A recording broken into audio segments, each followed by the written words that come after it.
Bom dia, boa tarde, boa noite. Me chamo João Kasprovics, sou aluno então do programa de pós-graduação em Informática em Saúde e eu vou estar apresentando o trabalho final então da disciplina de Gestão do Conhecimento e Base de Dados, que tem como professor responsável o professor Dr. Martin Vigil. Então, como trabalho final, nós tínhamos que selecionar uma temática que não foi ainda abordada durante a disciplina, mas que tem relação então com base de dados. Então, como o tema escolhido foi views em bases de dados, views em bancos de dados relacionais. O que é uma view, então? Como visão geral, aí, ela é uma tabela virtual que armazena o resultado de uma consulta SQL que permite que visualize dados de uma ou mais tabelas de forma organizada e simplificada, como se fosse uma tabela real, mas sem armazenar os dados em si. Ela é basicamente, então, um metadado que mapeia uma query para outra, por isso pode ser considerado como uma tabela virtual, como o próprio nome já diz, ela é uma visão de dados e não contém dados. Elas não são carregadas, elas são geradas sempre que forem necessárias. Então, essa é a visão geral do que é uma view. E quais são as aplicações práticas, então, por que são necessárias as views? Primeiro que ela facilita as consultas, né? Você pode usar esses resultados em outras consultas, diminuindo a sua complexidade. Afinal, você fará uma referência a uma tabela virtual montada fora desta consulta. De uma certa forma, podemos considerar como uma syntax sugar para uma query. Você tem uma visão mais limitada dos dados sem grandes preocupações.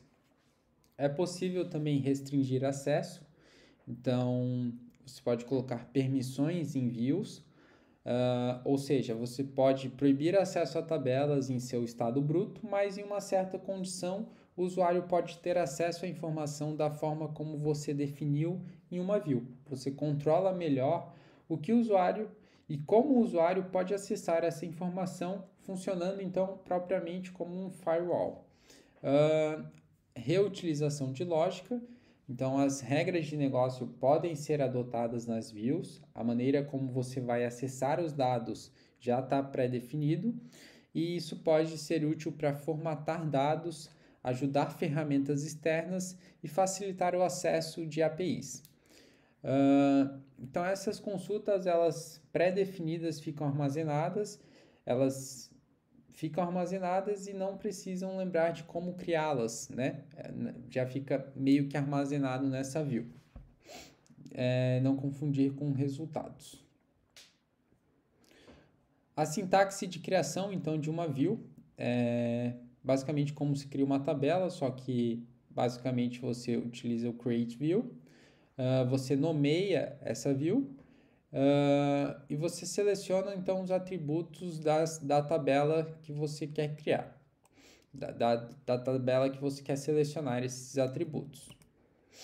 Então aqui a gente faz um select da view, né, para demonstrar como essa view ela foi criada. Quais são os desempenhos e limitações? As vantagens, como já foi dito, reutilização de lógica de negócios, abstração da complexidade e pode melhorar a segurança. As desvantagens podem afetar o desempenho, atualizações podem ser restritas e views alinhadas podem ser difíceis de manter. Existem ainda, quando a gente fala de views, as views materializadas, que elas armazenam então fisicamente os dados do resultado da query, diferente das views não materializadas. Elas são utilizadas em alguns contextos, usadas para melhorar o desempenho em grandes volumes de dados, podem ser atualizadas automaticamente quando as tabelas base são alteradas, e frequentemente utilizadas em data warehouses para otimizar o desempenho de consultas que usam dados agregados ou sumarizados. Então ainda existem as views materializadas que é interessante assim abordar. Então, como exemplo prático aqui, eu trouxe a criação de uma view dentro de um cenário de loja de vendas que na realidade a gente vai criar uma view para trazer um relatório por cliente, né? Para aplicação desse exemplo prático, eu selecionei no Debeaver, então, a criação de um banco de dados, né, que é loja vendas. Então, a gente vai utilizar essa base de dados. Eu estava fazendo alguns testes aqui, então eu vou precisar dar um drop nas tabelas, porque já foi criada essas tabelas de pedidos, produto, cliente, e abrir a view também, como se fosse uma tabela, a gente faz o drop da view. Para criar a tabela clientes, eu utilizei os atributos nome e e-mail, bem sucinto, poderia ter utilizado telefone, endereço, enfim. E para criar a tabela produtos, eu utilizei os atributos nome e preço, juntamente com os IDs, né? E a tabela pedidos, ela vai se relacionar com as tabelas clientes e produto. Ela vai ter os atributos quantidade e data do pedido. Aqui, para inserção dos dados, então, dos clientes, criação de 2 clientes, criação de 3 produtos com seus devidos atributos e a criação de pedidos. Então, foi criados os pedidos para os determinados clientes e aqui a gente chega na criação da view. Então, aqui a gente cria a view relatório vendas clientes com as funções count, sum e max.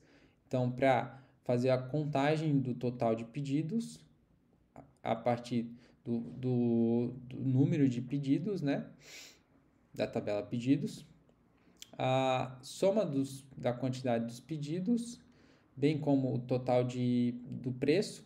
Então, para fazer a coluna total gastos e a data do último pedido, então, utilizando a função max.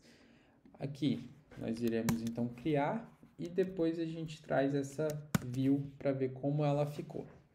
Aqui, então, ela ficou da seguinte forma: a coluna cliente, a coluna nome cliente, o total de pedidos por cliente, o total gastos e o data da última compra. Então, toda vez que o dono dessa loja quiser saber o relatório de vendas por cliente, né, e o total gasto e a data da última compra, ele já pode utilizar essa view sem precisar fazer toda a query novamente, ou se ele quiser fazer uma nova query com esses dados, ele já pode utilizar a partir dessa view. Então, facilita bastante a regra de negócio e as funções ali dentro da base de dados. Então, essa foi a minha contribuição de um tema não abordado, que eram views, que são comumente utilizadas por gestores, enfim, por programadores que utilizam aí bastante banco de dados. Essas views, elas são realmente utilizadas no dia a dia. Era isso por hoje, muito obrigado pela atenção e até!